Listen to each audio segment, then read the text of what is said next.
الرحمن الرحیم الحمد للہ رب العالمین بارئ الخلائق اجمعین ثم الصلاة والسلام والتحیۃ والاکرام علی سید الانبیاء والمرسلین الذي سمي في السماء بأحمد وفي الأرضين بأبي القاسم محمد اللهم صل على محمد وآل محمد وعلى آل بيته الطيبين الطاهرين المعصومين الذين أذهب الله عنهم الرجس وطهرهم تطهيرا اللهم صل على محمد وآل محمد لا سيما بقية الله المنتظر روحي وأرواح العالمين لتراب محرم الفداء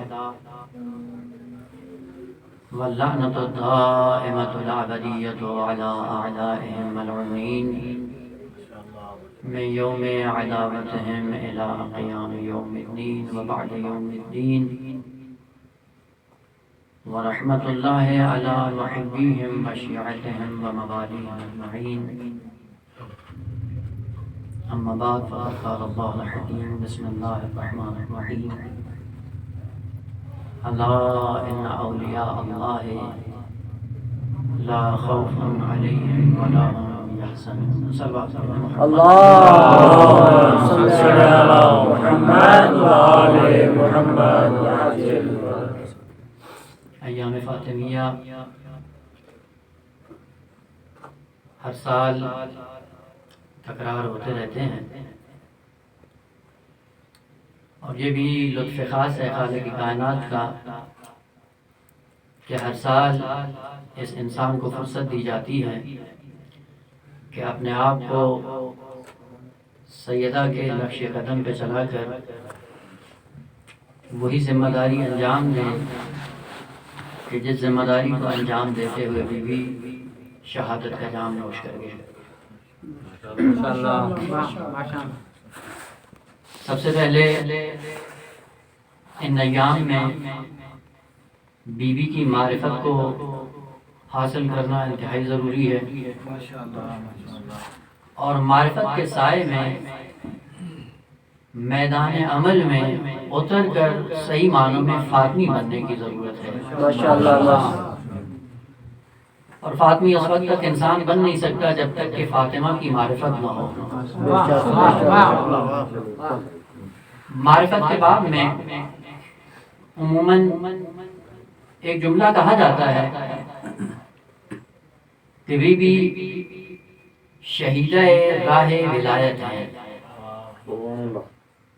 ان چند جلسوں میں کوشش یہی رہے گی کہ مقام ولایت ہے کیا، مقام ولایت پہ انسان پہنچتا کیسے ہے، اور ولایت کے درجے پہ فائز ہونے کے بعد انسان کو ملتا کیا ہے. ماشاءاللہ ماشاءاللہ. اور ملنے کے بعد اس کا تحفظ کیسے کیا جاتا ہے. عموماً یہ لفظ ایسا مشترک لفظی ہے کہ ہر ایک کی زبان پہ یہ کلمہ جاری ہے. ولایت کا رٹ لگایا بہت جاتا ہے لیکن حقیقت ولایت، اس تک دسترسی، اس کی حقیقت، اس کے مفہوم یا اس مقام تک انسان پہنچتا کیسے ہے. اور اگر پہنچ بھی جائے تو انسان کو کیا ملتا ہے کہ جس کے بل بوتے پہ انسان اپنے آپ کو مقام انسانیت پہ فائز کر سکتا ہے. آج کی گفتگو صرف مقدمے کی حد تک اور انشاءاللہ کل سے باقاعدہ طور پہ اس بات میں وارد ہونے کی کوشش کریں گے انشاءاللہ آپ صاحبان کے تعاون سے دیکھتے ہیں کہ اس حقیقت کو کس حد تک بیان کر پائیں گے. ایک سوال پڑھتے ہیں محمد والے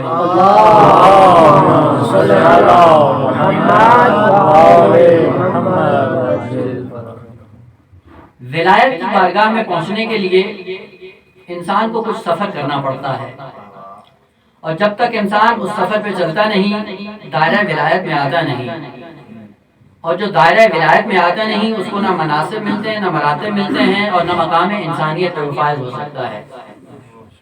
اور وہ چیز جہاں سے انسان کو شروع کر کے اس نقطہ اوج پہ جانا ہے، جہاں سے شروع کرنا ہے انسان کو کہ مقام ولایت پہ فائز ہو سکے، وہ پہلی سیڑھی البتہ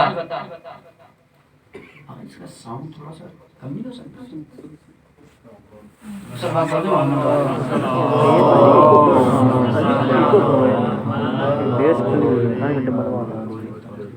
پھر بھی سلوات پڑھتے ہیں محمد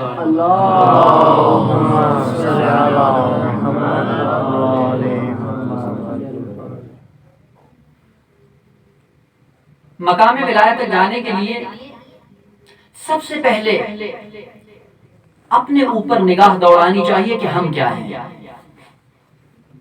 اگر ہم خود کو سمجھ پائیں تو پھر جو چیزیں ہمارے لیے خالق کائنات نے مقرر فرمائی وہ بھی آہستہ آہستہ انسان کی سمجھ میں آنے لگ جاتی ہیں. جزاک اللہ ماشاءاللہ. انبیاء انسان کے لیے آئے، نزول ملائکہ انسان کے لیے ہے، کتب آسمانی انسان کے لیے ہیں، ہدایت کا پیغام انسان کے لیے ہے، قرآن نازل ہوا ہے انسان کے لیے. یہ انسان اگر سمجھ میں نہ آئے تو یہ سارے مفاہیم ایک ایک کر کے کسی ایک کی حقیقت کو بھی انسان درک نہیں کر سکتا. ایک گہرا ارتباط ہے خود انسان کی معرفت میں، اور یہ جتنے معارف خالق کائنات نے بھیجے ہیں ان سب میں ایک گہرا ارتباط ہے. جو جتنا انسان شناس ہوتا ہے وہ اتنا کمالات شناس ہوتا ہے. کمالات کی دنیا انسان سے ہٹ کر نہیں ہے. البتہ پہلے مرحلے میں قرآنی موضوع ہے کہ سمجھنا چاہیے کہ ہم کیا ہیں، اور جب تک یہ سمجھ میں نہیں آئے گا، نہ ہدایت سمجھ میں آتی ہے، نہ قرآن سمجھ میں آتا ہے، نہ ائمہ سمجھ میں آتے ہیں، نہ توحید سمجھ میں آتی ہے، نہ قیامت سمجھ میں آتی ہے، اور نہ توحید اور معاد کے درمیان جو سارا سلسلہ خالق کائنات نے مقرر کیا وہ سمجھ میں نہیں آتا. لیکن گفتگو یہ نہیں ہے کہ یہ بیان کیا جائے کہ ہم کیا ہیں. اب جو معلومات ذہن میں ہیں انشاءاللہ انہی کو محفوظ رکھتے ہوئے اس موضوع سے گزر کر اگلی سیڑھی پہ قدم رکھتے ہیں کہ ولایت کے باب میں یہ انسان جاتا کیسے ہے. پہلا قدم جو انسان اپنی معرفت کے بعد ولایت کے دائرے میں داخل ہونے کے لیے اٹھاتا ہے اور اٹھانا چاہیے وہ ہے عبودیت. 3 کلمے ہیں: عادت، عبادت، عبودیت. جب تک یہ 3 کلمے سمجھ میں نہیں آئیں گے انسان کو دائرہ عبودیت میں آنے کے لیے بہت بڑی زحمت کا سامنا کرنا پڑتا ہے. آتا ہی نہیں ہے، آ ہی نہیں سکتا. عادت کیا ہے؟ عادات وہ ہوتی ہیں جو انسان بعض اعمال کی صورتوں میں یا بعض صفات کی صورتوں میں اپنا لیتا ہے اور اس کا خوگر ہو جاتا ہے اور بغیر ارادے اور اختیار کے ان کو انجام دینا شروع کر دیتا ہے. اس کے پیچھے جو فلسفہ کار فرما ہوتا ہے اس سے اس کو کوئی خبر نہیں ہوتی. بس عادت بنی ہوئی ہے، روٹین میں ایک کام کر رہے ہوتے ہیں اور اس روٹین سے ہٹ کر اس کی حقیقت سے انسان آشنا نہیں ہوتا. آپ نے دیکھا ہوگا روزمرہ لوگوں کے اندر بہت سی ایسی عادات ہیں بعض لوگوں کے اندر جو اچھی ہیں اور بعض ایسی عادات ہیں جو بری ہیں. اب وہ جو اچھی عادات انہوں نے اپنائی ہوئی ہیں ان سے پوچھے بھائی یہ عادات کیوں ہیں؟ جواب کوئی نہیں ہے. عادت ہے، بس بنی ہوئی ہے. عادات اپنا لینا اور عادات اپنانے کے بعد انسان یہ سمجھے کہ شاید میں اعلیٰ علیین کی منزل پہ پہنچ گیا ہوں، یہ ممکن نہیں ہے۔ چھ بسا کہ آپ دیکھتے رہتے ہیں، نماز آدمی ٹائم پہ پڑھتا ہے، روزہ آدمی ایک خاص زمانے کے اندر محدود ہو کر فریضے کو انجام دیتا ہے، لیکن اس سے پوچھیں بھئی یہ کیوں کر رہے ہو؟ ٹھیک ہے، عادت بنی ہوئی ہے، اور یہ عادت ایسی ہے کہ تھوڑا سا آگے پیچھے ہو جائے انسان تو انسان کے جسم میں کھجلی ہونا شروع ہو جاتی ہے، اور انسان اپنے آپ پہ کبھی کبھی برس پڑتا ہے، اپنے آپ سے ہی ناراض ہو جاتا ہے۔ عادت بنی ہوئی ہے، عادت کے سائے میں نمازیں بھی ہیں، روزے بھی ہیں، اعمال بھی ہیں، عادت کی شکل میں انجام پا رہے ہیں۔ اور اگر عادت سے ہٹ کر ہوں اور اگر سوال کیا جائے بھئی یہ کیوں کر رہے ہو، اس کیوں کا جواب اگر اس کو مل جائے سطحی طور پہ، تو وہاں پہ پتہ چلتا ہے کہ یہ تھوڑا سا دائرہ عبادت میں آ گیا ہے، لیکن عبادتیں بھی انسان کو دائرہ ولایت میں داخل نہیں کرتی۔ عبادت کیا ہے؟ نماز پڑھتے ہیں، روزہ رکھتے ہیں، عزاداری میں آتے ہیں، ایام فاطمیہ مناتے ہیں، سب کچھ کرتے ہیں۔ وہ پہلی صورت تو یہ ہے کہ جب ان سے پوچھا جائے بھئی آپ عزاداری میں آتے ہیں تو کیوں آتے ہیں؟ کئی لوگ جی عادت بنی ہوئی، جائیں گے وہاں پہ مجلس سنیں گے، نوح خوانی ہوگی، ماتم کریں گے، اٹھ کے چلے جائیں گے، یہی کچھ ہے۔ یہ عادت ہے، حتی عبادت بھی نہیں ہے۔ عادات میں آدمی آتا ہے، ان کو اپناتا ہے، اپنانے کے بعد اٹھ کے چلا جاتا ہے۔ بعض لوگ تھوڑا سا اس سے اوپر آتے ہیں، کہتے ہیں نہیں بھائی ہم عادت کی وجہ سے نہیں جاتے بلکہ اس کو عبادت سمجھ کر جاتے ہیں۔ اور آپ نے یہ معروف جملہ سنا ہوگا کہ جا رہے ہیں جی عزاداری میں، مجلس میں بیٹھیں گے، کیوں بیٹھیں گے؟ عبادت سمجھ کے جاتے ہیں۔ ظاہر سی بات ہے جب عبادت سمجھ کے آتے ہیں تو عبادت کے اپنے اصول و ضوابط ہیں، جن کو یہ معرفت ہوتی ہے کہ ہم عبادت کرنے جا رہے ہیں تو پھر اپنے آپ کو سنبھالتے ہیں، سنبھالنے کے بعد باوضو ہو کے آتے ہیں، طہارت کے ساتھ آتے ہیں، ایک خاص ذہنیت کے ساتھ آتے ہیں۔ اور جب یہ عبادت ہوتی ہے تو عبادت میں ہوتا کیا ہے؟ عموماً جو سب سے زیادہ تیر مارتا ہے انسان اور سب سے بڑی معرفت کا ثبوت پیش کرتا ہے وہ یہ ہے کہ ہم عبادت میں جا رہے ہیں، اور اس عبادت کے سائے میں ملے گا کیا؟ جواب کیا ہے؟ ثواب ملے گا۔ وہ جو ثواب کی غرض سے آ رہا ہے، حد اقل یہ ہے کہ یہ اس کو عبادت سمجھتا ہے اور عبادت پہ ثواب مترتب ہوتا ہے، اور اس ثواب کے حصول کے لیے آتا ہے اگر عبادت ہو تو۔ لیکن عبادتیں جب ثواب کا ذریعہ بن جائیں، آہستہ آہستہ انسان کو خالق کائنات سے دور کرنا شروع کر دیتی ہیں۔ عجیب بات ہے، عبادت اور خدا سے دوری بندے ہوتا رہتا ہے۔ ابھی ایک چھوٹی سی مثال عرض کروں، پتہ چل جائے گا کہ ایسے ہی ہے۔ عبادتیں اگر ثواب کا ذریعہ بن جائیں تو پھر انسان ثواب کے پیچھے ہوتا ہے، اور ثواب لینے کے لیے ان اعمال کو انجام دیتا ہے۔ مجلس میں آتا ہے ثواب کے لیے، زیارت میں جاتا ہے ثواب کے لیے، نماز پڑھتا ہے ثواب کے لیے، روزہ رکھتا ہے ثواب کے لیے۔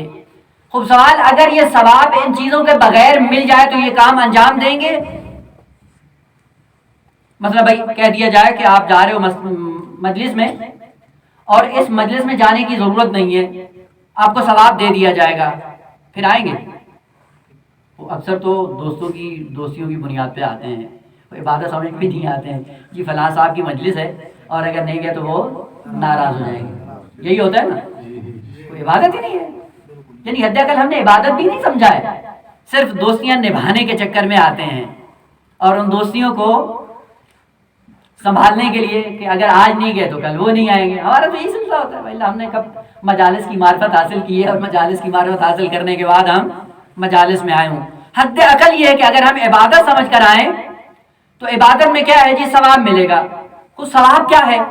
یہیں پہ تھوڑا سا ایک نقطہ اشارہ کر کے آگے بڑھنے کی کوشش کروں گا۔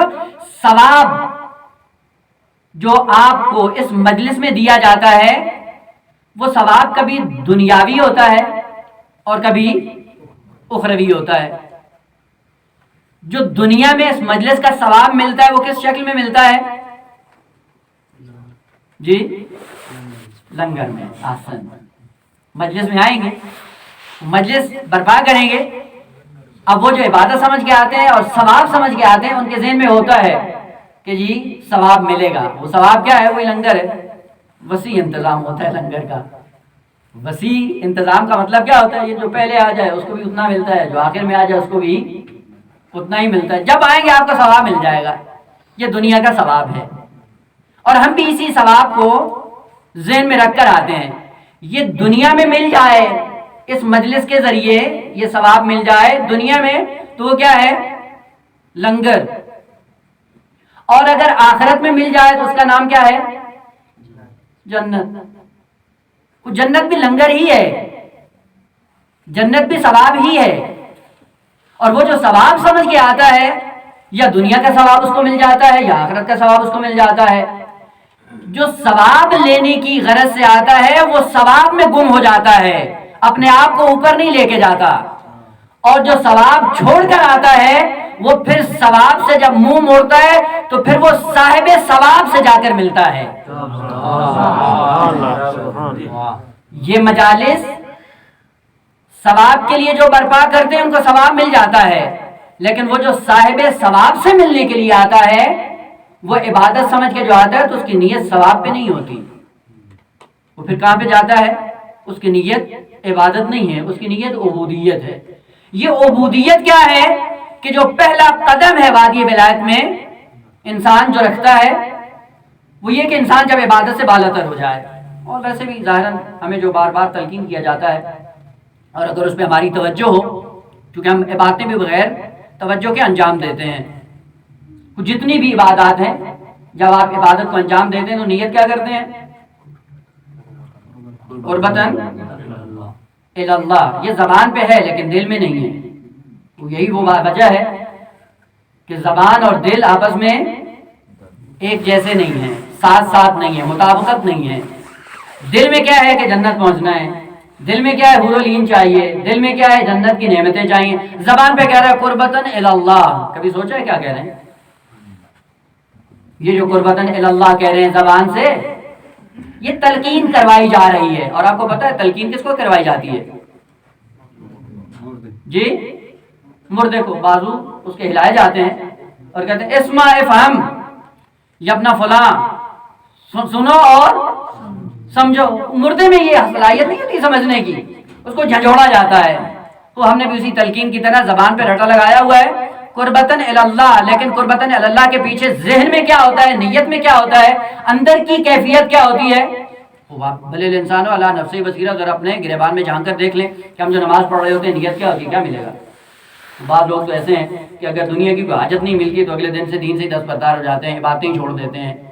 بعض لوگ ہیں جاتے ہیں زیارت کے لیے, معصوم کو مس یوز کرتے ہیں, گویا کہ معصوم کی معاذ اللہ کوئی گوٹ پھنسی ہے, جائیں گے دھمکی دیں گے معصوم کو, ہاں آئے ہیں ہم آپ کی بارگاہ میں کیا کرنے, فلاں چیز لینے. وہ پھر کا نہیں ملے گی تو آئندہ نہیں آئیں گے. یہ عبادت ہے. آتے کس لیے ہیں, ذہن میں کیا ہے, زبان پہ کیا ہے, اصلاً آپس میں کوئی ہمانگی نہیں ہے. وہ عبادتیں جو ثواب کے لیے ہوتی ہیں, بے شک زبان سے آپ قربتاً اللہ کہتے رہیں لیکن اللہ کے قریب ہوتے نہیں ہیں. چہ بسا کہ نہ فقط اللہ کے قریب نہیں ہوتے, وہ جو عبادت کا مقصد ہے اس کے قریب بھی نہیں ہوتے, کیونکہ ثواب لینا ہوتا ہے. ثواب جہاں سے مل جائے انسان مطمئن ہو جاتا ہے. بس ابھی بیٹھے ہیں آپ, ذرا سوچنے کی بات ہے, اگلے ایام فاطمیہ تک اپنے اوپر یہ تھوڑا سا کام کریں.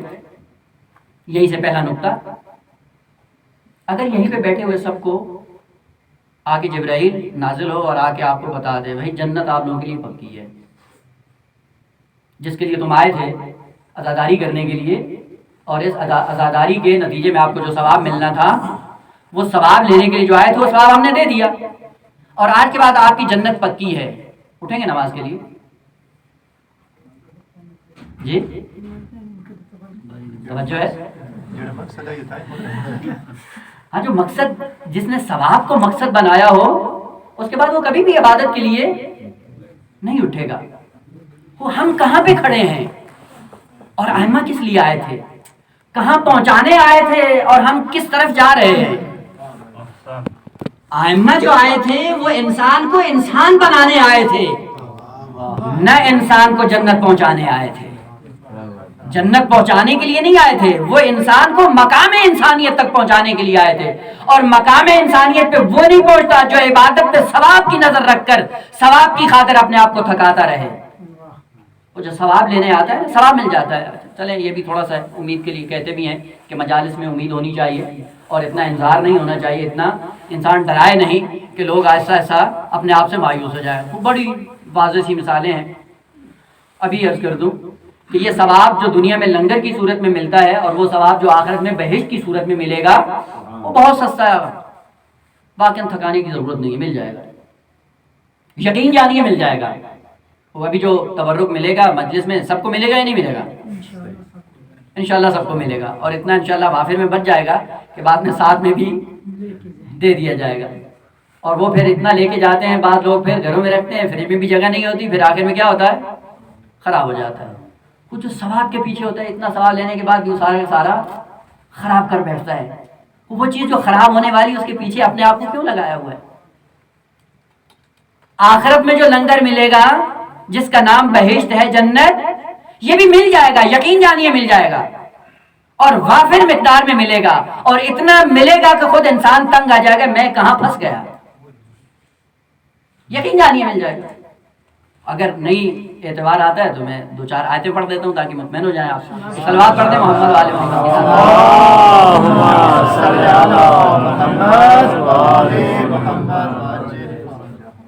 خالق کی کائنات کیا ہے؟ اس کا کام کیا ہے؟ دینا ہے نا. دیتا ہے یا نہیں دیتا؟ کس کو دیتا ہے؟ فرعون کو دیتا ہے، نمرود کو، شداد کو، یزید، شیم، معاویہ، سب جتنے ہیں پا رہے نہیں پا رہے؟ رزق کھا رہے ہی نہیں کھا رہے ہیں خدا کا؟ خدا سب کو دے رہا ہے یا نہیں دے رہا ہے؟ اگر خدا کا کام ہے دینا تو وہ دیتا رہے گا. وہ پھر دیکھتا نہیں ہے، وہ بندوں کو نہیں دیکھتا، وہ اپنی خدائی کو دیکھتا ہے. وہ اپنی خدائی کو دیکھتے ہوئے دیتا رہتا ہے. لیکن ایک قانون اس نے خدا نے ذکر کیا ہے قرآن میں کہ جب دینے کی باری آئے تو ہم دیتے رہتے ہیں، لیتے نہیں ہیں، کیونکہ ہمارا کام دینا ہے. تو دینے کی بات ہے جس طرح مرضی آپ بن کے لیتے رہو. لیکن خالق کی کائنات نے کہا کہ اگر تم کچھ ہماری بارگاہ میں دینا چاہتے ہو تو ہم ہر ایک سے لیتے نہیں ہیں. جب دینے کی باری آئے تو ہم سب کو دیں گے، لیکن جب لینے کی باری آئے تو ہم ہر ایک سے لیتے نہیں. وہ کس سے لیتے ہیں؟ انما یتقبل اللہ من المتقین. پہلے باتقوا ہوں تاکہ باتقوا ہونے کے بعد اس قابل ہو کہ تمہارے عمل کو خالق کائنات اپنی بارگاہ میں قبول کر لے. اور جب دینے کی باری آئے تو وہ دے دیتا ہے، لیکن جب لینے کی باری آئے تو ہر ایک سے لیتا. وہ جو خداوند عالم کی صفات کے مظہر بن کر آئے ہیں، آیا وہ خدا سے ہٹ کر کوئی نیا نظام لے کے آتے ہیں یا خدائی نظام کو چلاتے ہیں؟ وہ بھی خدائی نظام کو چلاتے ہیں. لہذا ان کی بارگاہ میں چلے جاؤ، وہ دیتے ہیں یا نہیں دیتے؟ دیتے ہیں. شیعہ بن کے جاؤ، دیتے ہیں یا نہیں دیتے؟ ہندو بن کے چلے جاؤ، سکھ بن کے چلا جائے، عیسائی بن کے چلا جائے، وہ جو خدا کے صفات کے مظہر ہیں ان کا کام بھی وہی ہے جو خالق کائنات کا ہے. لہذا لوگ بڑے تعجب سے کہتے ہیں جی فلاں سکھ گیا امام کی مجلس میں اور اس کو حاجت مل گئی. یہ تعجب کی بات نہیں ہے، کیونکہ ان کا کام ہی دینے کے لیے آئے ہیں. واللہ ان کو کیا مشکل تھی؟ وہ آئمہ کو مشکل تھی کہ بہشت میں نہیں پہنچیں گے؟ کوئی مشکل نہیں تھی. تو پھر ان کو کیوں بھیجا گیا؟ کہ یہ کائنات کی مشکل تھی کہ کائنات خدا سے لے نہیں سکتی تھی، اس لیے خالق کائنات نے کائنات اور اپنے درمیان کچھ وسائط کو رکھا جن کا کام یہ تھا کہ اللہ سے لے کر کائنات میں دینا شروع کر دیں. اور ان کا کام یہ ہے کہ وہ دیتے رہیں گے. تم ہندو بن کے آؤ تمہیں بھی ملے گا، سکھ بن کے آؤ تمہیں بھی ملے گا، عیسائی بن کے آؤ تمہیں بھی ملے گا. لیکن ان کی خصوصیت بھی خالق کائنات کی طرح یہ ہے کہ جب لینے کی باری آتی ہے تو ہر ایک سے لیتے نہیں ہیں.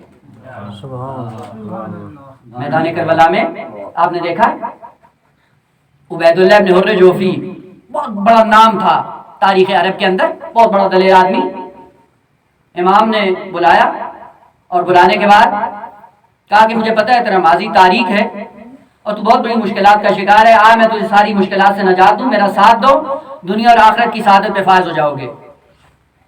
نہیں آیا، کہا نہیں میرے کام ہیں، میں اپنے کاموں میں مصروف ہوں، میرے بیوی بچے ہیں، بیوی بچوں کو سنبھالنا ہے، میں نہیں آ سکتا آپ کے ساتھ، لیکن یہ تلوار ہے، بہت بڑی قیمتی تلوار ہے، اور یہ میرا گھوڑا ہے سواری، اور یہ بہت تیز رفتار ہے، اور اس گھوڑے پہ جو سوار ہو کے بھاگ جاتا ہے تو کوئی اس کا پیچھا نہیں کر سکتا۔ پلٹ کر امام نے دونوں کو چیزوں کو پھینک کر امام نے کہا وما كنت متخذ المضلین عضدا، گمراہ لوگوں کے سامان سے ہمیں کیا لینا ہے، ہم تو آئے تھے تمہیں کسی جگہ پہنچانے کے لیے، جب تو نہیں آ رہا ہے تو تیرے سامان کی کیا حیثیت ہے۔ ادھر یہ اور ادھر دوسرا، وہ ایک نوجوان داماد 6 مہینے پہلے جس کی شادی ہوئی، ماں اور بیوی کے ساتھ کربلا سے گزر ہوتا ہے، اور امام سے ایک ملاقات ہوتی ہے، اور ایک ہی ملاقات میں امام نے وہ کچھ بھر دیا جس کے وہ لائق تھا۔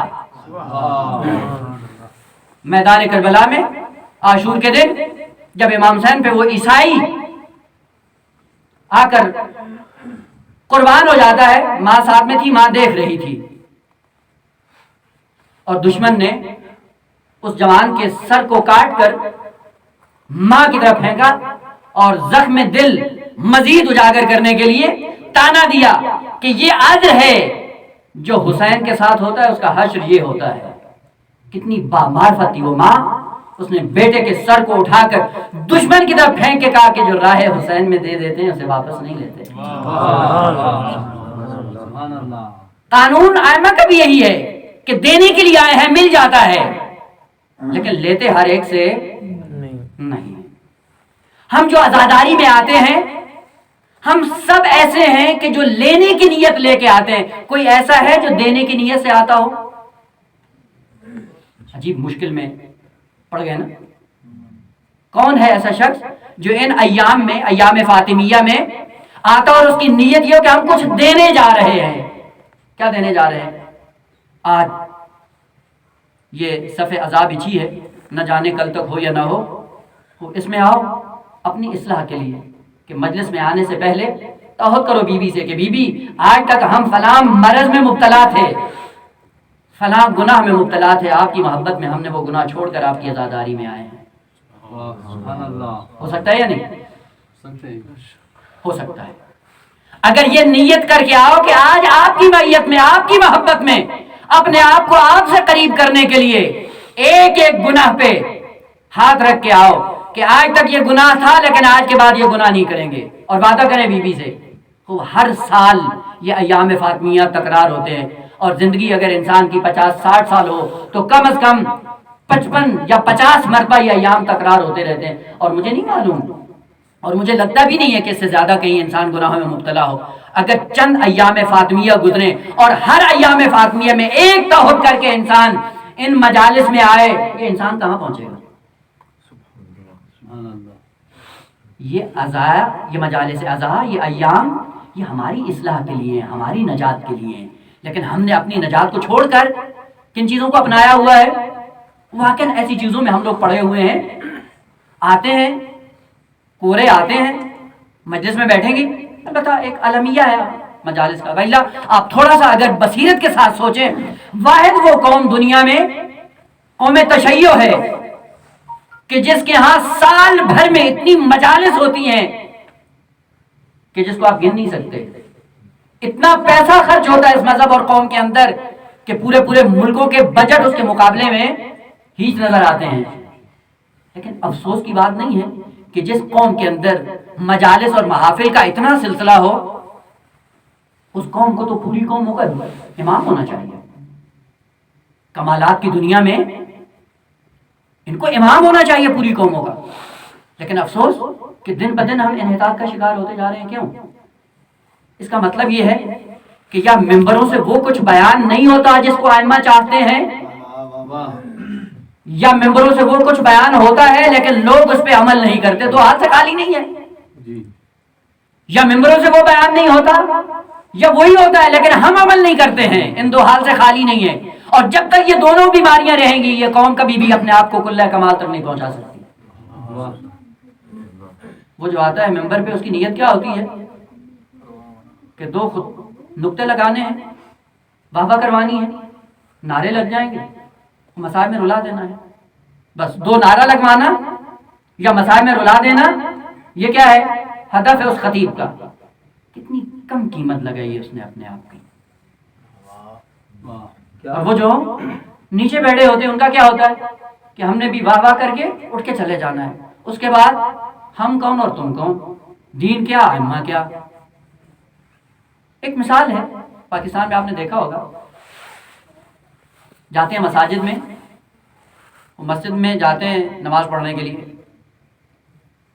مسجد سے وضو کرتے ہیں، مسجد سے ہی ٹوپی اٹھاتے ہیں، مسجد سے ہی سجدگاہ اٹھاتے ہیں، مسجد سے ہی تسبیح اٹھاتے ہیں.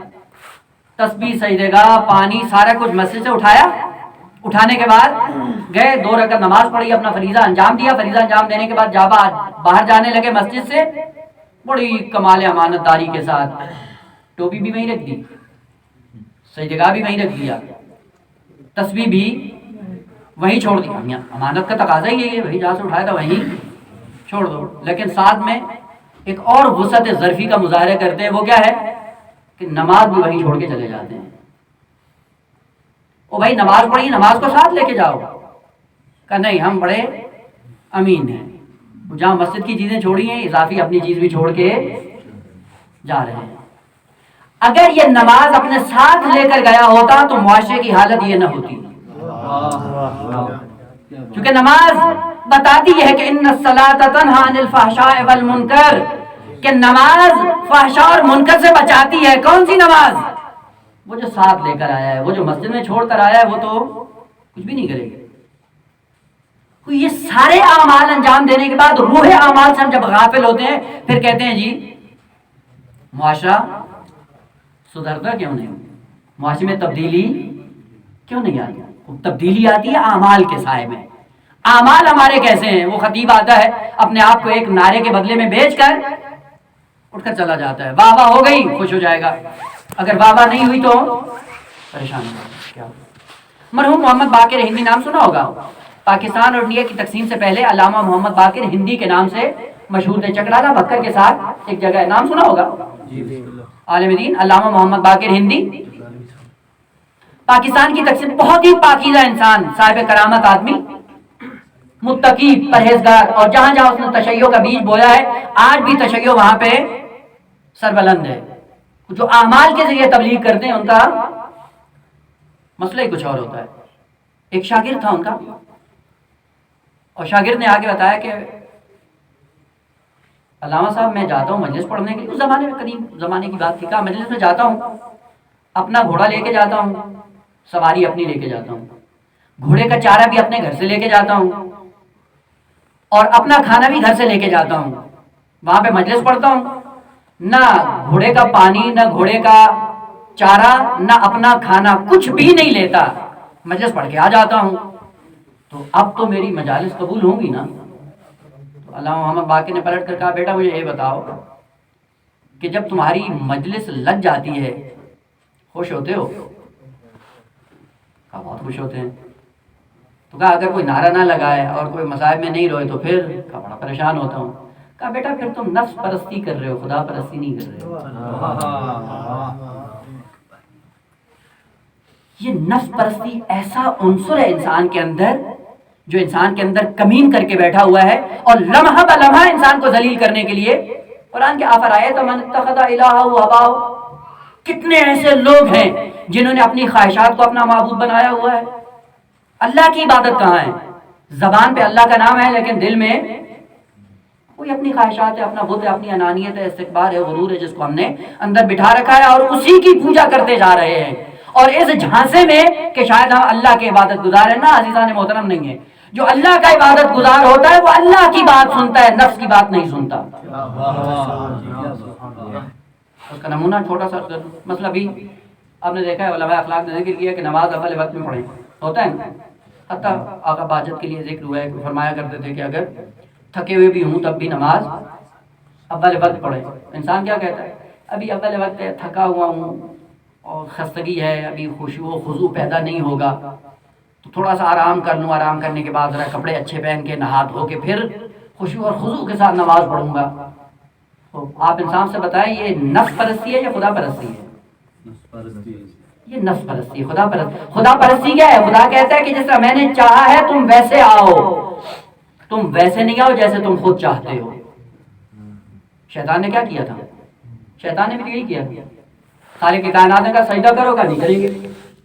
کہا اس ایک سجدے سے معاف کر دو، زندگی بھر ایسی عبادت کروں گا کہ روئے زمین پہ کوئی ایسا عبادت گزار نہیں آئے گا. خالق کائنات نے کہا کہ میں ایسے اپنی عبادت چاہتا ہوں جیسے میرا دل چاہتا ہے، ایسی عبادت نہیں چاہتا جیسے تیرا دل چاہتا ہے. واقعی اگر یہی معیار ہے، اس معیار پہ ذرا اپنے گریبان میں جھانک کر ڈالیں، اپنے آپ کو ذرا دیکھیں کہ ہم خدا پرستی کرتے ہیں یا نفس پرستی کرتے ہیں. اکثر ہماری نفس پرستی ہے، اور پھر توقع یہ ہے کہ ان عبادتوں پہ ہمیں عزت بھی ملنی چاہیے، مقام بھی ملنا چاہیے، درجات بھی ملنے چاہیے. وہ درجات کہاں سے ملیں گے؟ وہ آج یہ کر رہا تھا کہ عبادت ثواب کی غرض سے ہوتی ہے، اور وہ ثواب انسان کو مل جائے گا. آپ نیت کر لیں ابھی کہ ہاں جی آج مجلس میں آئے اپنی اصلاح کریں گے، اور خدا نہ خواستہ اگر اصلاح نہ کر پائے تو بھی آپ کو اس کی نیت کا اجر مل جائے گا. رات کو سوتے آدمی نیت کر لیتا ہے نماز شب پڑھیں گے، لیکن اتفاق سے آنکھ نہیں کھلتی. خالق کے کائنات ملائکہ سے کہتا ہے ثواب لکھ دو. او بھائی ثواب لے لے کے کہاں جاؤ گے؟ ثواب کے لیے آپ کو خلق نہیں کیا گیا. ثواب آپ کے لیے، لیکن آپ ثواب کے لیے نہیں ہو. ثواب آپ کو دیا جائے گا، لیکن آپ کو ثواب کے لیے خالق کی کائنات نے خلق نہیں کیا ہے. آپ کو عبودیت کے لیے خلق کیا گیا ہے. عبودیت پہلا وہ قدم ہے جس کو انسان اپنی زندگی میں جب اٹھا لیتا ہے تو پھر ولایت کے قریب ہونا شروع ہو جاتا ہے. وہ عبودیت ہے کیا؟ عرض کیا تھا عادتیں نہ ہوں، عبادتیں بھی نہ ہوں. عبادتیں یعنی جو ثواب کی نیت سے ہوں. عبودیت کیا ہے؟ عبودیت یہ ہے کہ میں خالق کائنات کے اوامر اور نواہی کا پابند ہوں. ثواب ملے یا نہ ملے مجھے اس سے کوئی غرض نہیں ہے. ثواب دے دے تو بھی میں اس کا بندہ ہوں، وہ نہ دے تو بھی اس کا بندہ ہوں. اس کی جہنم ہو تو بھی عبادت کروں گا، نہ ہو تو بھی عبادت کروں گا.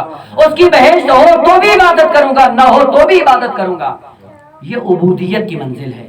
لہذا ائمہ نے ایک ہی نعرہ لگایا اور یہی کہا ہے خالق کی کائنات اگر تیری جنت و جہنم نہ بھی ہوتی تو ہم آپ کی عبادت کر رہے ہوتے، کیونکہ ہمیں پتہ ہے کہ ہم عبد محض عبد خالص ہیں آپ کی ذات کے لیے. ہمیں تو نے بھیجا ہی اپنے لیے ہے، اور وہ جو خدا کے لیے ہوتا ہے وہ عبودیت کے سائے میں آ کر اپنے آپ کو مرحلہ کمال کی طرف گامزن کرتا ہے. عبودیت البتہ علماء نے بھی کہا ہے کہ عبادت گزار یعنی عابد بننے کی کوشش نہ کرو، عبد بننے کی کوشش کرو. عابد اور ہوتا ہے، عبد اور ہوتا ہے.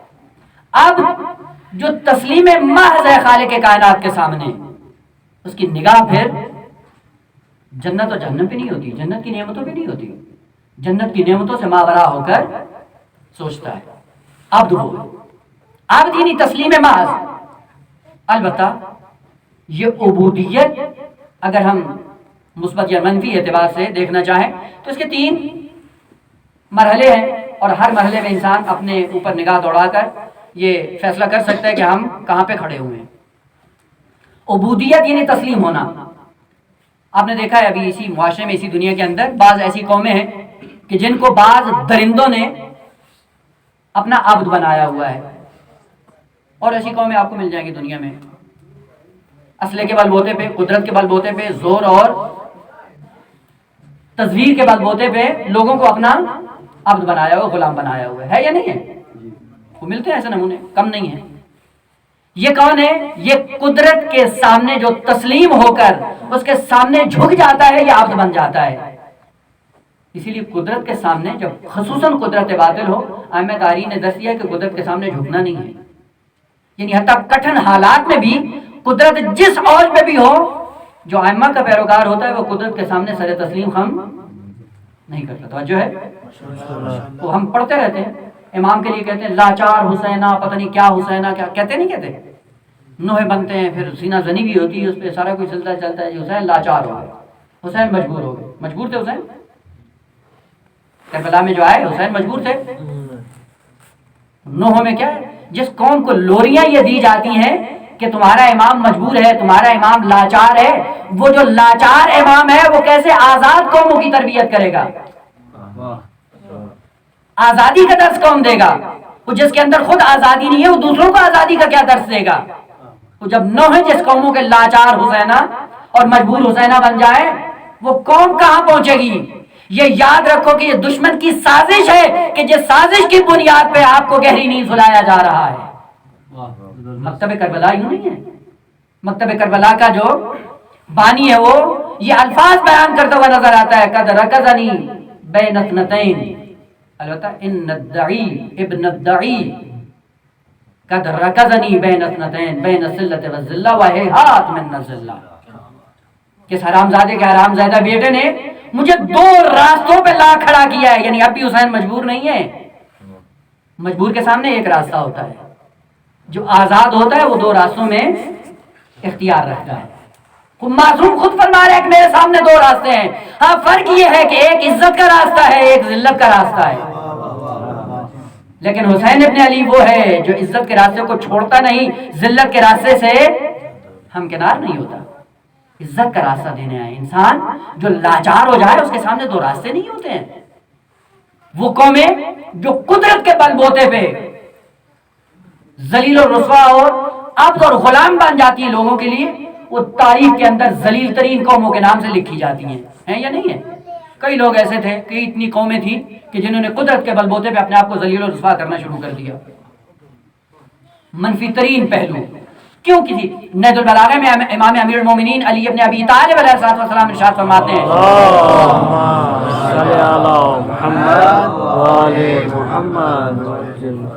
لا تکن عبد غیرک وقد جعلک اللہ حرا. کیوں کسی کے عبد بنتے ہو، کیوں کسی کا غلام بنتے ہو، جبکہ خالق کائنات نے تمہیں آزاد پیدا کیا ہے. جو آزاد بن کے آتا ہے وہ دوسروں کا غلام نہیں بنتا. یہ منفی پہلو ہے عبودیت کا، اور ہے معاشرے میں آپ دیکھتے رہتے ہیں. اس سے ہٹ کر دوسرا جو منفی پہلو ہے عبودیت کا وہ یہ ہے کہ انسان کے اندر خواہشات بہت ہیں. دیکھیں، اور یہ بھی ہے یہ کہ اگر انسان اپنی حقیقت کو پہچان لے کہ میں کیا ہوں اور یہ کون سا عجوبہ ہے جو خالق کائنات نے دنیا میں بھیجا ہے اور جس پہ خالق کائنات نے اپنے آپ کو مبارکباد پیش کی ہے. یعنی واحد یہ مخلوق ہے. آپ پورا قرآن پڑھ کے دیکھ لیں کہ جتنی مخلوقات خالق کائنات نے خلق کی ہیں، کسی کی خلقت کے تمام ہونے پہ اپنے آپ کو مبارکباد نہیں پیش کی. صرف یہ مخلوق جب خلق کی خالق کائنات نے بنام انسان، اس کے خلقت کے تمام ہونے پہ خالق کائنات نے یہ نعرہ لگایا، فتبارک اللہ احسن الخالقین، اپنے آپ کو مبارکباد دی ہے. اگر اپنی خلقت انسان کو سمجھ میں آ جائے، پورا دین سمجھ میں آ جاتا ہے، اعمال سمجھ میں آ جاتے ہیں، توحید سمجھ میں آ جاتی ہے، قیامت سمجھ میں آ جاتی ہے. کتنا گہرا ارتباط ہے انسان شناسی اور خدا شناسی میں. البتہ یہ ہونا چاہیے، اگرچہ موضوع سخن یہ نہیں ہے. اسی کا ایک حصہ یہ کہ انسان کی خواہشات ہیں لامتناہی، لامتناہی خواہشات کا انسان پجاری ہے. اور آپ دیکھ لیں اب روزمرہ زندگی میں ایک دن اقامہ نہیں ہوتا، دعائیں ہوتی، اقامہ مل جائے پڑھیں گے، لگ گیا اقامہ، اب کیوں نہیں پڑھتے ہو؟ مشاہریہ نہیں لگا، مشاہریہ لگ گیا، اب کیوں نہیں پڑھتے ہو؟ استاد نہیں ملا، استاد مل گیا، اب نہیں پڑھتے ہو. اب مباحثی نہیں ملتا ہے، وہ بھی مل گیا، اب کیوں نہیں پڑھتے ہو؟ اب مریض ہو گئے. اب کیا ہوا جی؟ نہیں، شادی ہو جائے پھر پڑھیں گے، شادی ہوگی، اب کیوں نہیں پڑھتے ہو؟ اب بچوں کی خواہش ہے، بچے ہو گئے، اب بچے پڑھنے ہی نہیں دیتے. کتنی خواہشات ہیں، ہر خواہش کے بعد ایک خواہش، ہر خواہش کے بعد ایک خواہش، لامتناہی خواہشات. یا تھوڑا بہت اگر ان کو پیسہ دے دیا جائے اب پھر اور جمع کرنے کے چکر میں ہو جاتا ہے. 10 دے دیں، 15 کی خواہش 15 مل جائے، 20 کی خواہش 20 مل گئے، 100 کی خواہش. یہ خواہشات اتنی ہیں جو پوری نہیں ہوتی. اور بعض ایسے ذلیل لوگ ہوتے ہیں مقام عبودیت میں اپنی خواہشات کو پورا کرنے کے لیے ہر ایرے غیرے کے سامنے ہاتھ پھیلانا شروع کر دیتے ہیں. یا نہیں ہے؟ یہ بھی عبد بنا ہوا ہے، لیکن کس کا عبد بنا ہوا ہے؟ خواہشات کا بندہ. اپنی خواہشات پوری کرنے کے لیے ہر ایرے غیرے کے سامنے ہاتھ پھیلانا شروع کرتا ہے. میں عموماً یہ جملہ کیا کرتا ہوں اگر کمینہ انسان ہو تو اس سے علمی سوال بھی نہیں کیا کریں. پیسے ٹکے کی تو بات کی بات ہے، اگر کم ظرف انسان ہے اور آپ کی کوئی علمی مشکل ہے، آپ علمی مشکل بھی اس سے حل نہیں کروائیں. کیوں؟ جب کم ظرف ہے تو کسی نہ کسی محفل میں کہہ دے گا ہاں جی آج دیکھیں ان کو یہ کہاں پہنچ گیا، ہم سے نہ پڑھے ہوتے تو یہ آج یہاں پہنچتے، ہم نے ان کو نہ پڑھایا ہوتا تو یہ آج معمم ہوتے. ہوتا ہی نہیں. یہ جو خواہشات پوری کرنے کے لیے بغیر سوچے سمجھے کسی کے سامنے ہاتھ پھیلاتا ہے انسان، اور اپنی خواہشات کی پرورش کے لیے اور اپنی خواہشات کو پروان چڑھانے کے لیے اپنے آپ کو ذلیل و رسوا کر دیتا ہے، یہ بھی بدترین عبودیت کی منزل پہ ہے، انسانیت کی منزل پہ نہیں آیا ہے.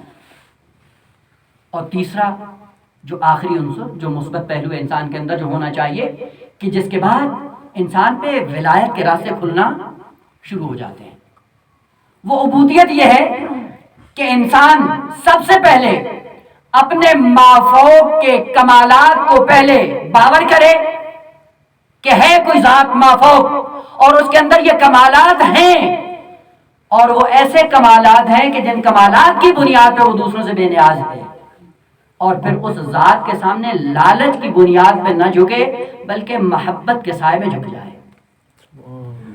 کیا ہوا؟ اپنے سے مافوق ذات جو کمالات کی واجد ہو اور اس سے اپنے آپ کو متصل کرنے کے لیے کوئی لالچ کی نگاہ نہ ہو، محبت کے سائے میں اپنے آپ کو وابستہ کر دے اس ذات کے لیے. کہا یہ پہلا قدم ہے عبودیت خالص کا. خالص عبودیت کیا ہے؟ با کمال ذات کے سامنے جھکو اس کے کمالات کو دیکھتے ہوئے، اور نہ اس لیے کہ وہ با کمال ہے تو آپ کی خواہشات پوری کرے گا، آپ کی حاجات پوری کرے گا، نہ حاجات پورا ہونے کے لیے نہیں بلکہ اپنا رابطہ محبت برقرار کر لو اس ذات کے ساتھ جو کمالات کی واجد ہے. اس کے بعد آپ کو عبد کہا جائے گا. ہم نام رکھ دیتے ہیں عبد الحسین، عبد الحسن، عبد العلی، ہاں عبد الرحیم، عبد الرحمن. یہ عبد الفاظ تو بنا لیے ہیں لیکن ان الفاظ کی حقیقت بھی ہمارے اندر ہے. مثلا سامنے مثال ابھی امام حسین علیہ السلام کے ہم ماننے والے ہیں، وہ کس لیے جاتے ہیں؟ یا ابھی بارگاہ ملکوتی امام رضا علیہ السلام میں سب موجود ہیں، جو امام رضا علیہ السلام کی خدمت میں جاتا ہے عبد بن کے جاتا ہے، یا مشروں کا ایک دفتر نامہ ہوتا ہے جو لے کے جاتا ہے امام کو. معاذ اللہ، گویا امام کو سمجھ نہیں آ رہی ہوتی کہ انہوں نے ہمیں کیا دینا ہے. ہم بتاتے ہیں مولا ہمیں یہ چاہیے، ہمیں یہ چاہیے، یعنی معاذ اللہ آپ کو یہ بھی نہیں پتا کہ ہمیں کیا چاہیے. کرتے ہیں نہیں کرتے؟ کبھی آپ اس لیے گئے ہیں کہ میں خالصتاً امام کی محبت اور محبت کے سائے میں امام کا ظاہر بننے آیا ہوں. کتنے ایسے افراد ہیں جو اس نیت سے جاتے ہیں امام کی بارگاہ میں، اور آپ کو پتا ہے واحد وہ امام جس نے یہ وعدہ کیا ہے کہ جو بھی دنیا میں ایک مرتبہ میری زیارت کو آئے گا، میری زیارت ایک مرتبہ میری زیارت کو آئے گا، میں کیا کروں گا؟ 3 مقامات پہ اس کی زیارت کرنے آؤں گا. سب سے پہلا عالم احتضار، دوسرا مرحلہ عالم قبر یا عالم برزخ، تیسرا مرحلہ عالم محشر. ان 3 مقامات پہ میں آپ کا ظاہر بن کر آؤں گا. تو ہم ظاہر بننے جاتے ہیں ظاہر کے لیے، یہ نہیں جو وہاں پہ پہنچ جاتا ہے اور اپنی خواہشات کی ایک لسٹ لے کے جاتا ہے حاجات کی کہ یہ بھی چاہیے، یہ بھی چاہیے، یہ بھی چاہیے. یہ کیا کرنے گیا ہے؟ یہ تو امام کو وسیلہ بنا رہا ہے اپنی حاجات کے لیے، یعنی حاجات اس کی نگاہ میں بہت زیادہ اہمیت کی حامل ہیں. امام ان کی نگاہ میں اتنی اہمیت کا حامل، یہ امام کا ظاہر ہے، یہ حاجتوں کا غلام ہے، یہ حاجتوں کا غلام ہے، امام کا ظاہر نہیں ہے. جو امام کا ظاہر ہوتا ہے وہ جیسے امام کی بارگاہ میں پہنچتا ہے، دروازے پہ کھڑے ہو کے السلام علیکم کہتا ہے، پلٹ کر امام اس کا جواب دیتے ہیں. ایک ظاہر تھا کربلا کا بنام ابراہیم مجاب. ابراہیم مجاب کون ہے؟ کہ جس نے حقیقی معنوں میں امام کی زیارت کی. جب بھی سلام کرتا تھا دروازے پہ آ کے زری سے آواز آتی تھی علیک السلام یا بنی. ایسا ظاہر امام کو بھی ایسا ظاہر چاہیے. امام کو وسیلہ نہ بناؤ، امام کو ذریعہ نہ بناؤ، کیونکہ امام کو ذریعہ بناتے ہو، امام کو وسیلہ بناتے ہو، اور اس وسیلے میں امام پھر دے بھی دیتے ہیں، ایسا نہیں کہ نہیں دیتے ہیں، دے دیتے ہیں۔ دینے کے بعد آپ اپنے گریبان میں جھانک کر دیکھو کہ وہ حاجت آپ کی نگاہ میں زیادہ اہمیت کی حامل ہے یا امام؟ اچھا بسا کہ اگر وہ حاجت پوری نہ ہو ہم امام سے ناراض ہو کے واپس چلے جاتے ہیں، ہوتا ہی نہیں ہوتا؟ اپنا نقصان کر رہے ہیں، اپنے آپ کو گرا رہے ہیں، اپنے آپ کو انحطاط کا شکار کر رہے ہیں۔ بس ایسی ذات سے متصل ہو اور رابطہ اتصال کا محبت ہونا چاہیے۔ اسی لیے احمد تارین نے کہا لیس الدین الا الحب، پورے کا پورا دین سوائے محبت کے کچھ بھی نہیں ہے۔ پورا دین محبت ہے۔ محبت ہوتی کیا ہے؟ جس سے کلمہ نکلا ہے مستحب، نام تو سنا ہے نا مستحب کا؟ مستحب کلمہ سنا ہے؟ احکام خمسہ میں سے ایک حکم ہے استحباب، کی حب سے نکلا ہے، لیکن چونکہ باب استفعال ہے، صاحبان علم ہے نا، تو لاب ہے، مشکل تو نہیں ہے نا؟ وہ پہلے بھی کہا گیا کہ یہاں پہ علمی بات نہیں کریے گا کہ مشکل ہوتی ہے، نہ ایسا نہیں ہے، کوئی مشکل نہیں ہے، یہ کلمات ہیں جو روزمرہ پڑھتے ہیں۔ استحباب وہی حب سے نکلا ہے، باب استفعال ہے، باب استفعال میں جاتا ہے تو ایک چیز کا اضافہ ہو جاتا ہے، کس کا؟ طلب کا۔ مستحب طلب حب ہے، یعنی یہ عبد کی طرف سے اعلان ہے کہ میں یہ جو مستحب عمل انجام دے رہا ہوں، میں اس عمل کے ذریعے تیری محبت کا طالب ہوں، کسی اور چیز کا نہیں۔ استحباب طلب حب ہے، میں تیری محبت کا طالب ہوں، تیری جنت کا نہیں، تیری حور و عین کا نہیں، تیری نعمتوں کا نہیں، تیری محبت کا طالب ہوں۔ محبت میں ہوتا کیا ہے؟ رابطہ دو طرفہ ہوتا ہے، محب ہوتا ہے، محبوب ہوتا ہے۔ محب کے اندر کشش ہوتی ہے، محبوب کے اندر انجذاب ہوتا ہے، باب انفعال ہے۔ آپ نے دیکھا نا لوہا اور مقناطیس، لوہا اور مقناطیس کیسے ہوتا ہے؟ آپ لوہے اور مقناطیس کو اگر ایک ساتھ رکھ دیں تو کون کھینچے گا؟ مقناطیس۔ کون کھینچا جائے گا؟ البتہ شرط ہے پہلی کہ لوہا فاصلے پہ بھی نہ ہو، اگر فاصلہ زیادہ ہوا تو مقناطیس نہیں کھینچے گا، اور اگر لوہے کو زنگ ہوگا تو بھی نہیں کھینچے گا۔ اب ہم کیوں محبت حسین میں کھینچے نہیں چلے جاتے ہیں؟ کیوں حسین ہمیں اپنے مقناطیس کے ذریعے نہیں کھینچتا ہے؟ دو عامل میں سے ایک حتمن ہے، یا فاصلہ اتنا ہے ہم میں اور ان میں کہ وہ اپنی محبت کے ذریعے نہیں کھینچ پا رہے ہیں، یہ زنگ لگا ہوا ہے گناہوں کا۔ یہ گناہوں کا زنگ انسان کو دور کر دیتا ہے۔ زنگ آلود لوہے کو مقناطیس نہیں کھینچتا، تو پھر کیا کرو؟ کہ پہلے وہ فاصلہ کم کرو، پھر اگر زنگ لگے تو اس کو دور کرو۔ جب دور کرو گے تو اس میں کھینچنے کی صلاحیت ہے، تمہیں کھینچے جانے کی صلاحیت پیدا ہو جائے گی، اس میں جذب کی صلاحیت ہے، تم میں انجذاب کی صلاحیت پیدا ہو جائے گی۔ جہاں جذب اور انجذاب آپس میں مل جائیں گے وہیں پہ محبت کا رابطہ ظاہر ہو جاتا ہے۔ اور یہ پورا دین محبت کے لیے ہے۔ تو دین پہ عمل کرو تاکہ صاحب دین تمہیں اپنی طرف کھینچنا شروع کر دے۔ اور یہ بھی ہے مثال کے ذریعے کہ جیسے جیسے فاصلہ کم ہوتا ہے مقناطیس اور لوہے میں، ویسے ویسے کشش بڑھ جاتی ہے، نہیں شدید ہوتی جاتی ہے، ویسے ویسے کشش بڑھتی چلی جاتی ہے۔ جب کشش شدید بن جاتی ہے یہی محبت عشق میں تبدیل ہو جاتی ہے۔ ایک صلوات پڑھ دیں محمد علیہ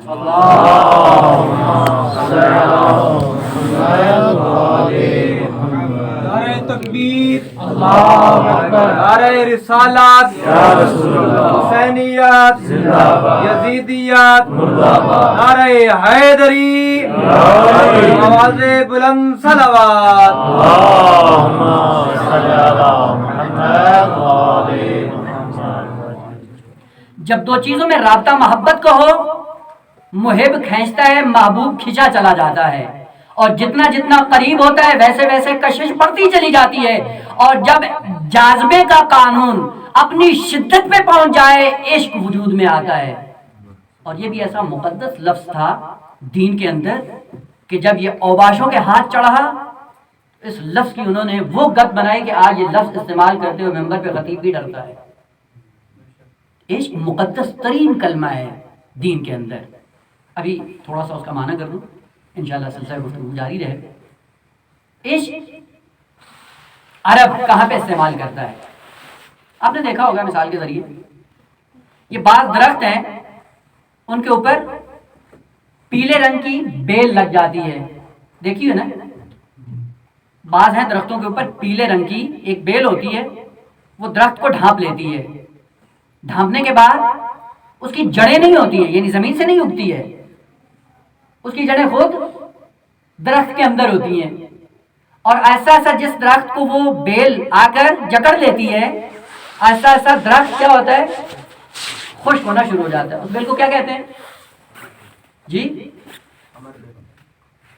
توجہ ہے؟ آ گیا ذہن میں، آ گئی وہ، اب نام سے غرض نہیں ہے، بات اصل ذہن میں آ گئی ہے۔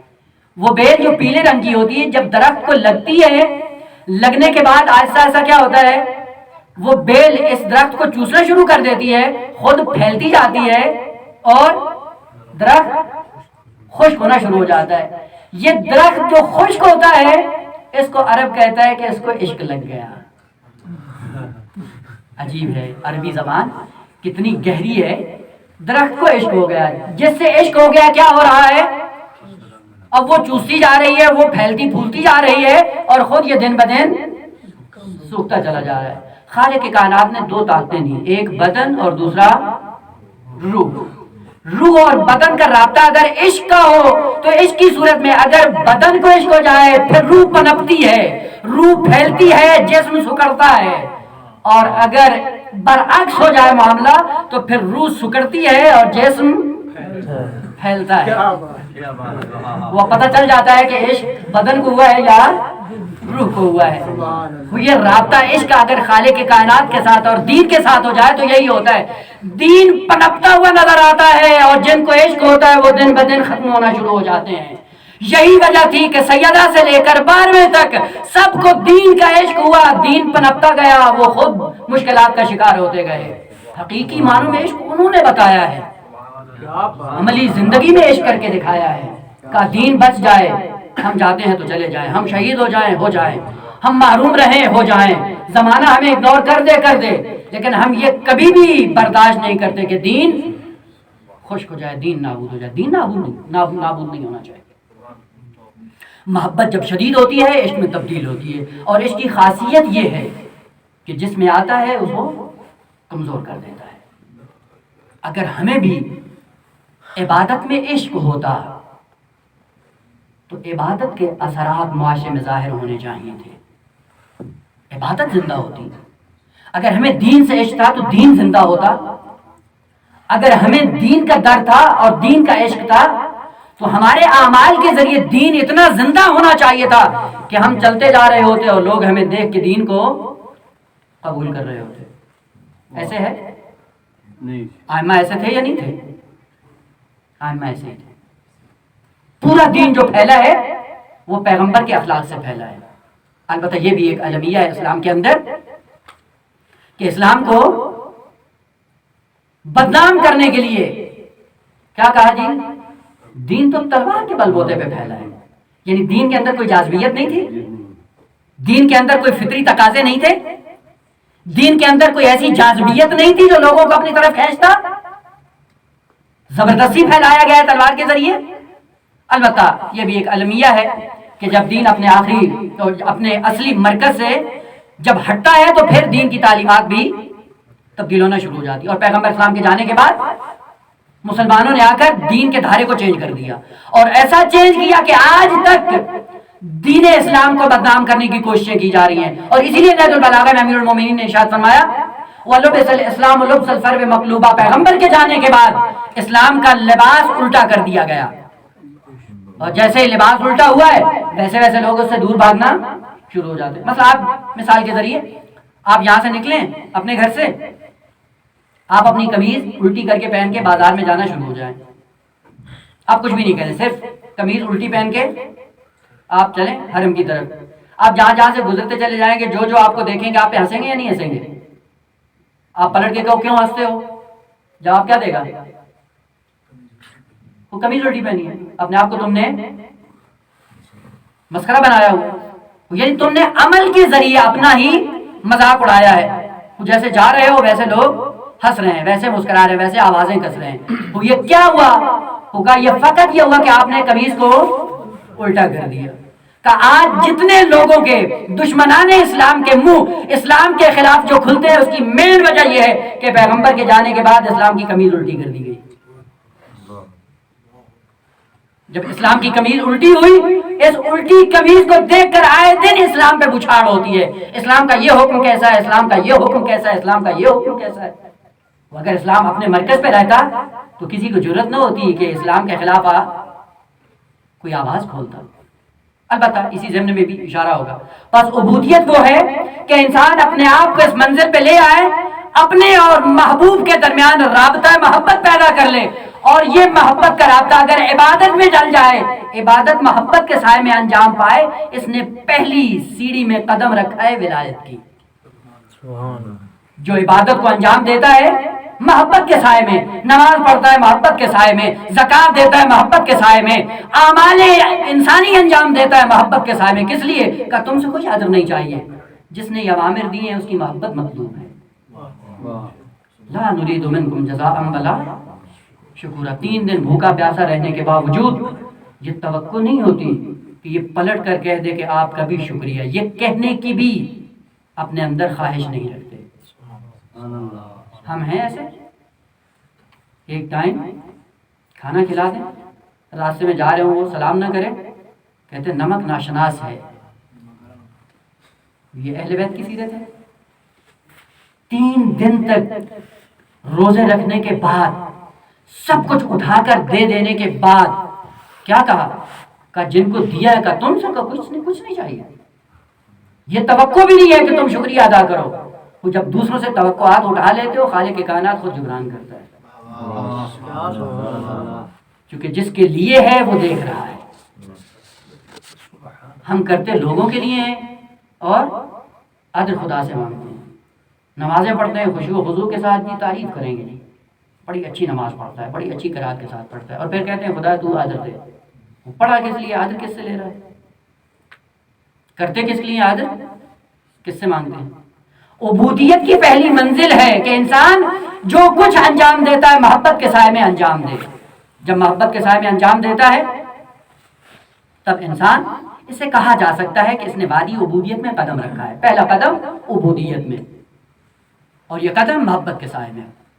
اگر محبت کے سائے میں انسان آتا ہے، آہستہ آہستہ پھر ولایت کے قریب ہونا شروع ہو جاتا ہے.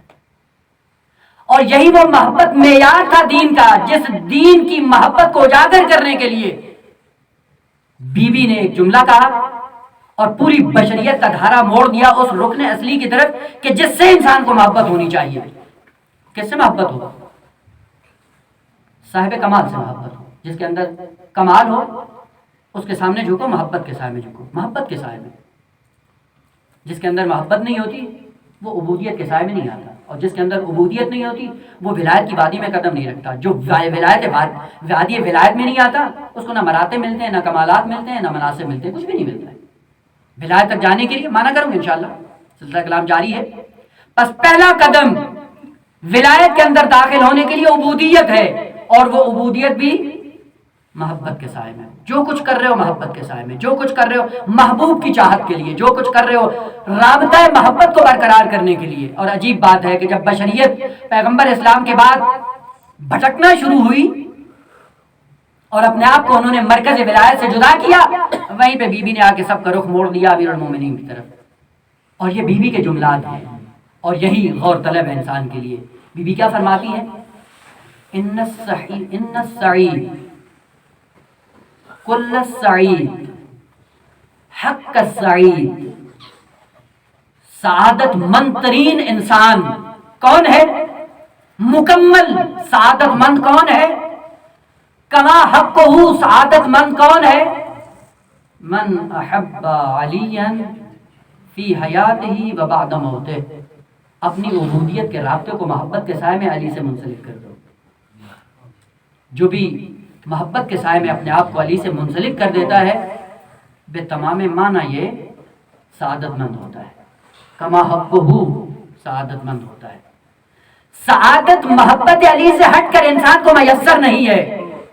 سوال عزیزان محترم، آیا بی بی نے فقط یہ نعرہ لگایا تھا کہ علی سے محبت کرو، یا بی بی نے میدان عمل میں اتر کر محبت علی کو سینے سے لگا کر یہ بشریت کو بتایا تھا، کہا کہ اگر علی کی محبت نہ ہوتی زہرا کا یہ مرثیہ نہ ہوتا. صبت علیہ مصائب لو انہا صبت علی الیام سرنا لیالیا. یہ مرثیہ بی بی کا محبت کے سائے میں تھا. اور جو عملی محبت کی امیر المومنین سے، پتہ ہے عملی محبت کا نتیجہ کیا ہوتا ہے؟ عملی محبت کا نتیجہ یہ ہوتا ہے کہ محبوب بچ جائے. میری پسلیاں ٹوٹتی ہیں ٹوٹ جائے، میرا پہلو شکستہ ہوتا ہے ہو جائے. علی کی محبت کا تاوان دینا ہے زہرا کو. علی کی محبت میں دروازہ جلتا ہوا گرتا ہے گر جائے پرواہ نہیں. علی کی محبت کو بچانا ہے، محبوب کو بچانا ہے. اور محبوب کی محبت کا اتنا پاس رکھا بی بی نے. تاریخ نے یہ لکھا ہے، عجب بات یہ تھی کہ امیر المومنین کے گھر میں تو بہت زیادہ تھے لوگ. جب کسی بدماش نے آ کر دستک دی اور دستک دینے کے بعد آواز بلند کی اور کہا علی کو باہر نکالو، بی بی دروازے کے پیچھے آ گئی. جب بی بی دروازے کے پیچھے آتی ہیں، سوال ہوا، تاریخ نے یہ سوال اٹھایا اگر علی موجود تھے زہرا کو آنے کی کیا ضرورت تھی؟ زہرا نے یہ بتایا کہ میرے بابا کے جانے کے بعد مجھے یہ امید تھی کہ مسلمان علی پیغمبر کی بیٹی کا احترام کریں گے، لیکن تاریخ نے بتایا کہ یہ صحابی نہیں تھے، یہ امت محمد نہیں تھے. اللہ جانے یہ کس جنگل کے درندے تھے جو لوگوں کو آواز دے رہے تھے. ارے جس کے پاس لکڑیاں ہیں وہ لکڑیاں لے کے آئے، جس کے ہاتھ میں آگ ہے وہ آگ لے کے آئے، اور جس کے پاس تازیانہ ہے وہ تازیانہ لے کر آئے. جب اتنے انتظام کے ساتھ زہرا کے دروازے پہ اکٹھے ہوئے، تاریخ نے یہ جملہ لکھا کہ ملعون تجھے پتہ ہے یہ کون سا دروازہ ہے؟ ارے یہ وہ دروازہ ہے جس پہ محبوب عالم 6 مہینے تک آیت تطہیر کی تلاوت کرتے اور پھر مجھ زہرا سے اجازت لیتے، اس کے بعد اس گھر کے اندر داخل ہوتے. لیکن نے جواب دیا ارے زہرا وہ محبوب چلا گیا، تیری مظلومی کا عالم شروع ہو گیا. ادرکم اللہ. اس ملعون نے ان لوگوں سے جب کہا کہ ارے لکڑیوں کو لاؤ اس دروازے کو جلانا ہے، پہلے دھمکی دی، اے کہا یہ دھمکی ہوتی اور دھمکی کے بعد یہ سلسلہ یہیں پہ ختم ہو گیا ہوتا. دھمکی کے بعد جب لکڑیوں کو رکھا گیا، دروازے کو جلایا گیا، دروازے کا جلنا تھا. بی بی نے ایک مرتبہ رک کیا اپنے بابا کی قبر کی طرف، ایک مرثیہ پڑا، کہا کذا یفعلو بعبیدتک، بابا تیری زہرا غریب ہو گئی. ارے محسن شہید ہو گیا.